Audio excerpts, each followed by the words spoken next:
Hello friend नमस्कार आ गोटे new video आपण मानकु मैं स्वागत करिछि।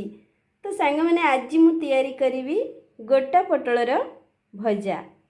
तो चलंतु वर्तमान मु आरंभ करुछि।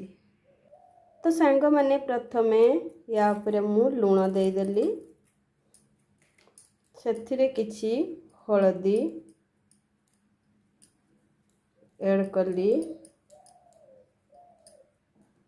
याकू भल भाबरे बुलाई देबा पई हबो।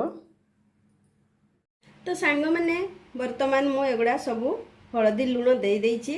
तो तापरे एई जो भितरे मसला पूरा हबो। तो ए मसला को मु आगरु फ्राई करिकरी कसिकरी पूरा रखी देइछि।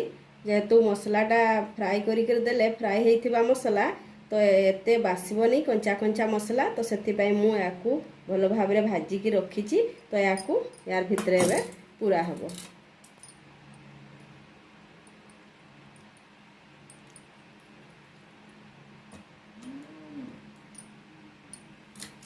देखि बारथिबे एई भलिया तापरे गोटा फ्राई हबो, गोटा गोटा फ्राई हबो, बहुत ही टेस्टी लागिवो। देखंतु कि सुंदर।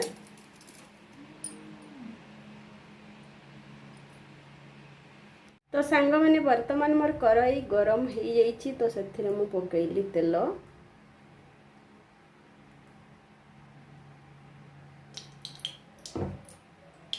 तो सांग माने वर्तमान मु गोटे गोटे पटल को तेल रे छाड़ीबी। तो वर्तमान अब गोटे गोटे मु पकेइली।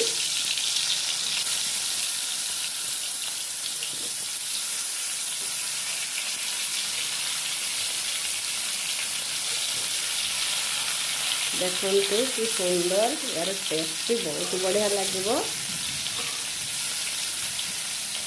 तो सांग माने किछि समय पाई याकू गोटे घोड़णी मु घोड़ाई दउछि। तो वर्तमान मु घोड़णी काढी दउछि। देखंतु कि सुंदर देखा जाउछि। याकू आ गोटे कड़ को उल्टाई दबा।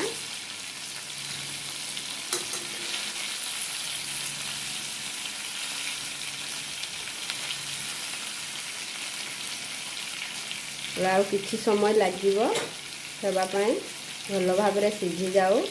वर्तमान मोर प्रस्तुत हो सारी गोटा पोटल फ्राई। देखंतु हो जाइछि। एबे मु गोटे अलगा जगह रे याकू काढी देबी।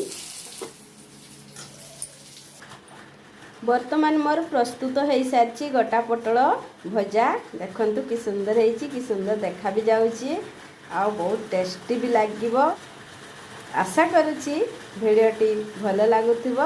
भिडियोटी भल लागुथिले लाइक, चैनल को सब्सक्राइब करिवे। नमस्कार रहिली।